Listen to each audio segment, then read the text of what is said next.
Closing bell ringing on Wall Street. Dow is up, the other markets are up.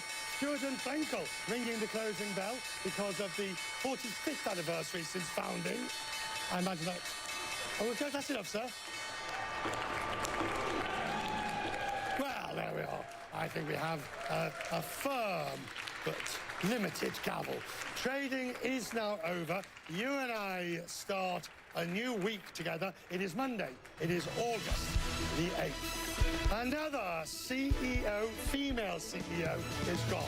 Pepsi's Indira Nouri stepping down, leaving only a handful of women at the helm of Fortune 500 companies. Saudi Arabia has snapped and leaving Canada in the cold. Saudi is freezing trade and investment, and now even Saudi flights are being cancelled to Canada. And US sanctions on Iran return in just hours. President Rouhani says Washington will regret it. I'm Richard Quest, live in the world's financial capital, New York City. Hot, humid and steamy as it is today. Of course, I mean business.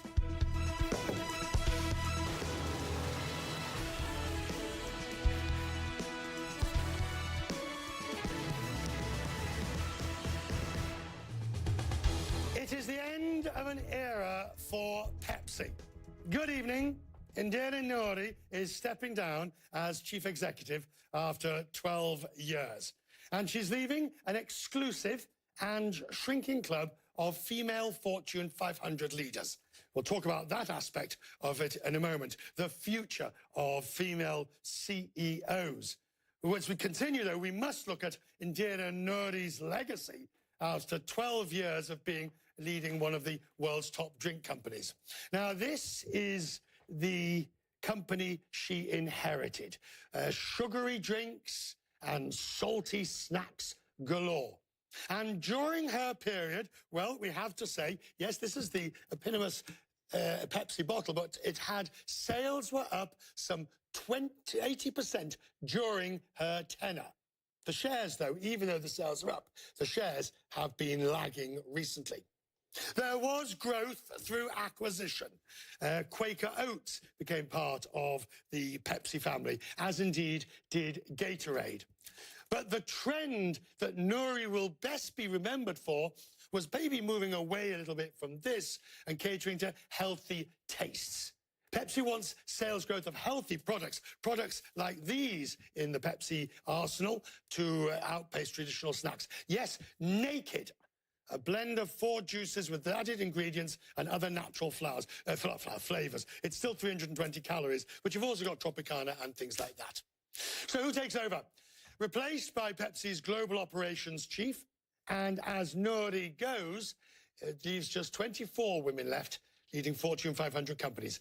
Nouri told Poppy Harlow, making women's voices heard is a challenge. I have the privilege of being a CEO, right?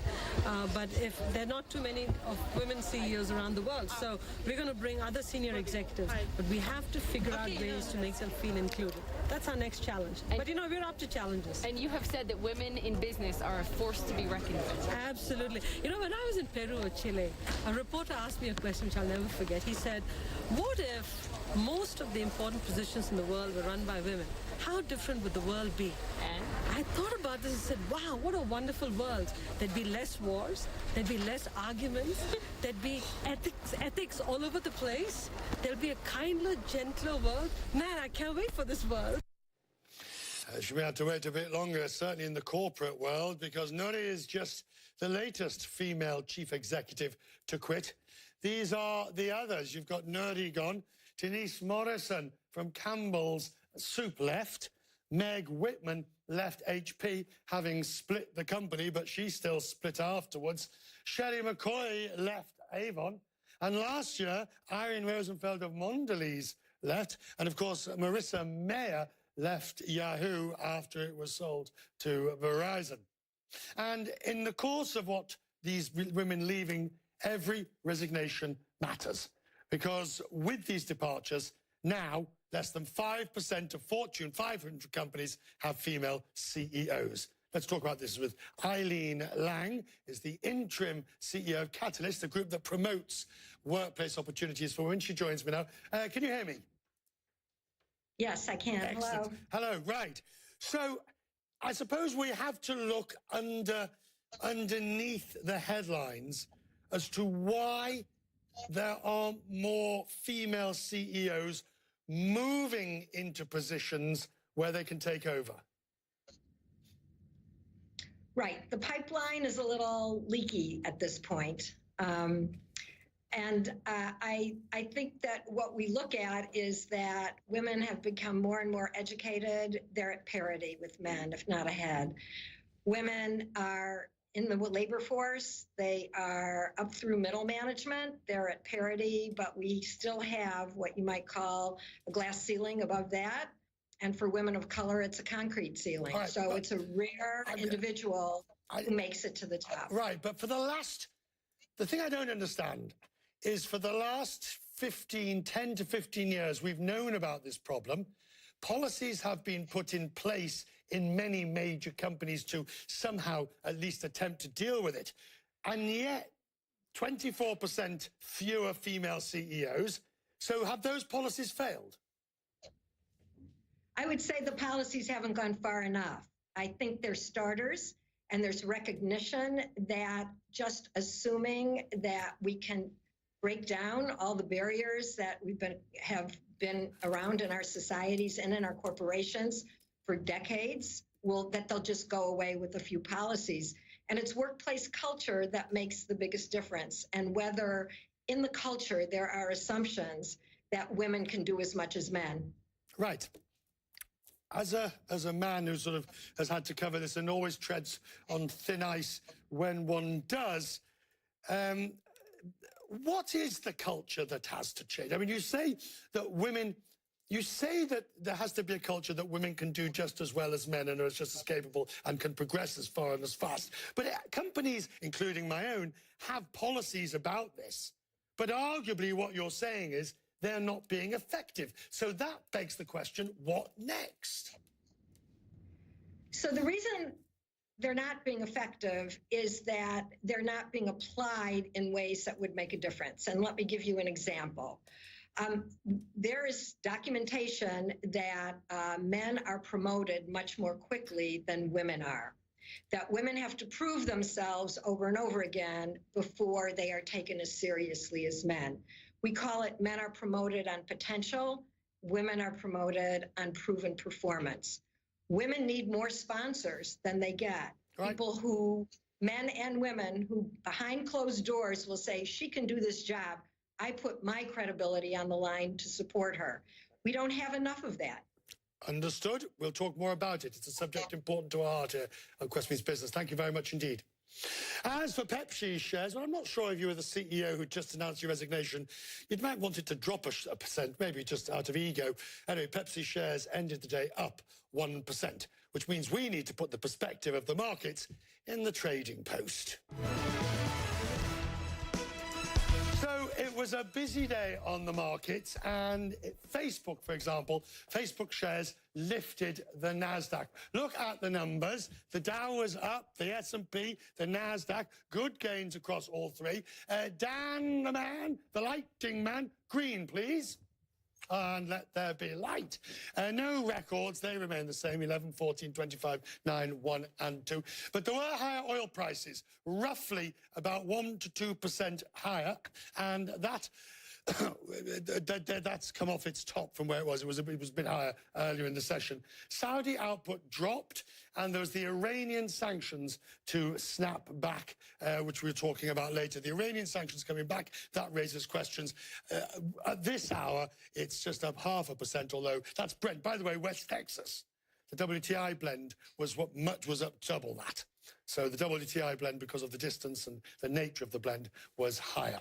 Market moves driven by earnings, and the share case, as you can see, tracks the sort of movements and the sort of earnings that we've seen. So over on this side, these are the companies that gained 4 to 6% in the 24 hours after reporting. A good, strong crop of companies. You've got those in the middle that really didn't perform.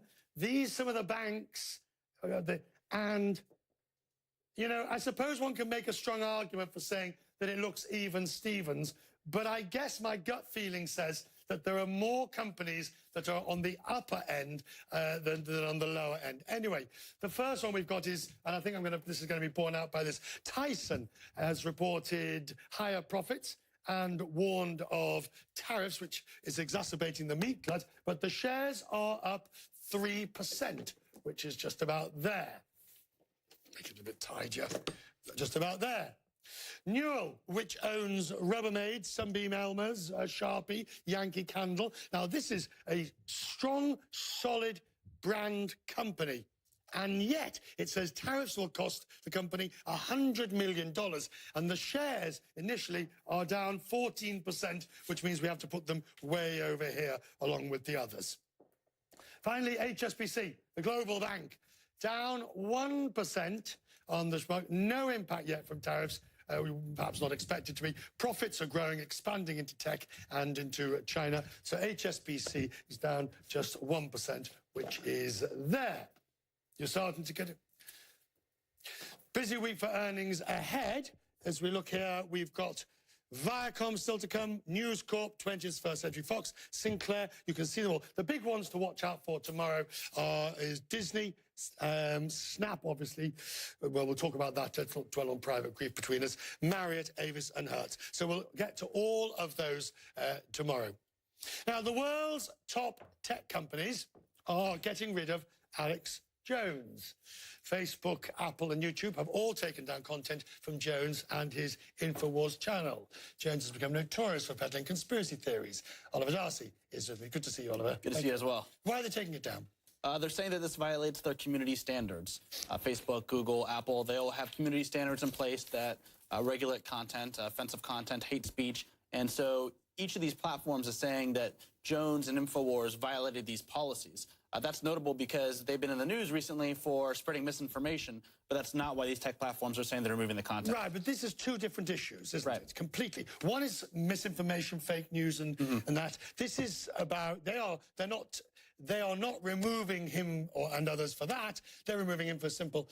They don't like what he's saying. Right, and what's notable though is that Facebook did not act on its own here. Apple did not act on its own. Twitter did, well, they're not acting at all. But these platforms, they were really prompted to enforce their own standards by media outlets for weeks asking, you say that this violates your community standards. Why have these videos been allowed to stay online? All right, but here's I alluded to this earlier when we spoke earlier in the day. The critics now say, hang on a second. The Facebooks and YouTubes are now the new town squares. Okay? They're now the new town squares where people can express their views. But who told Facebook and Google or YouTube about community standards? Why should we all conform to their standard? Because I noticed what Facebook said in its, what Apple said. It basically said that we promote debate and dissent as long as it's respectful. Right. Well, they might, you might think it's a town square, and a lot of people might say this is a town square. The bottom line is this is a private company, and the company has decided that these are the regulations they're going to put into place to regulate their platform. And Alex Jones, they're saying, has violated these policies, and as such, they're going to remove his content. But I'm going to bang on about this. But what about those occasions where people do make unreasonable, unpleasant, offensive comments, but that's what happens in a democracy. Right. You have the right to offend. Right. I think that's something that they're going to have to answer moving forward. And I think it's also going to be interesting to see. They've now removed Alex Jones's content, but now I think others are going to flag other content that might, violate standards. And can they equally apply these standards across the platform to people on the left, to people on the right? I think that's going to be something you're going to pay attention to moving forward. Good to see you. Thank you, sir. Thank you.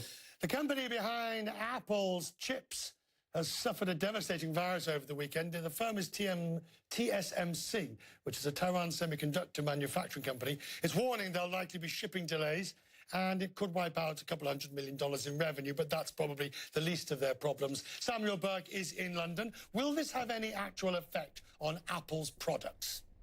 Well, Apple, their stock is up, so investors don't seem to care, though analysts say it could have a small effect, though not huge. But Richard, what's really interesting here is that when you hear virus, They were just taking a look at how Apple's stock is so far up. It's still past that trillion mark, so don't worry about them. But what's interesting here is usually when you hear about a virus, you think an attack or some type of hack. Here, the company is saying there was no such thing. They're saying that it was a misoperation, a virus inside their system somehow. I think that could be even worse, at least if it were somebody else trying to do this. This would be like you saying, my famous bell is missing, but nobody else was in the studio except for you, Richard, and all of a sudden the bell's gone missing. So I think analysts need a lot more information here to try and figure out how this chip and processor maker, one of the key makers in the world for Apple, iPhone, iPad, and other companies, suddenly has what they're calling a misoperation. I didn't even know that was a word. All right. Well, it's not, I don't believe. I'm sure somebody will correct me. And as for the existential question of my bell, I'll even think about that in the shower tomorrow morning. I want to get your take, Samuel, on the debate I was just having or discussion I was having with Oliver Darcy. And this idea that Facebook and Apple and others are removing Alex Jones, who may be repugnant, who may have objectionable views and offensive views, but until they are illegal, one questions this whole concept of, I disagree with what you say, but I'll fight to the death for your right to say it. This is not the case of the Nazis can march in Skokie, Illinois, the famous case in the United States. Let's just say this plain and simple. Facebook is making it up as it goes along. Sometimes this speech is okay, sometimes it's not. I think they're just looking at each of these cases, the pressure from CNN when they report on some of the repugnant things that Alex Jones says, and they feel enough pressure, and they say, that's it. If you're looking for a guideline from Facebook, which I think what you were trying to get at with Oliver Darcy, what are the exact guidelines? There aren't any. They just cave, and so that's what they have their right to do, as Oliver pointed out. But I don't think that there's a real rhyme or reason to anything they're doing. It's just public pressure. At what point does Facebook and others become more than just a private company, and we are entitled to treat them to a different standard because they are effectively the town square? They are the soapbox upon which people will put argument. Well, I think the tide completely changed for them. They used to be able to make this argument that, well, it's out there, people have their freedom of speech. Once the whole fake news wave happened after the 2016 election, they realized that however much they would like to be passive, and that is exactly what Mark Zuckerberg would want, that they just can't do it. But to your point, isn't it supposed to be a democracy? Nope, there's nothing democratic about it. They decide at the end of the day, and it's hard to see which direction they're going to decide most of the time, quite frankly. Samuel Burke in London, thank you, sir. Coming up, we are in Sturgis in South Dakota, home of the largest motorcycle rally in the world. We ask if they're siding with Harley-Davidson or President Trump after tariffs force jobs and production overseas.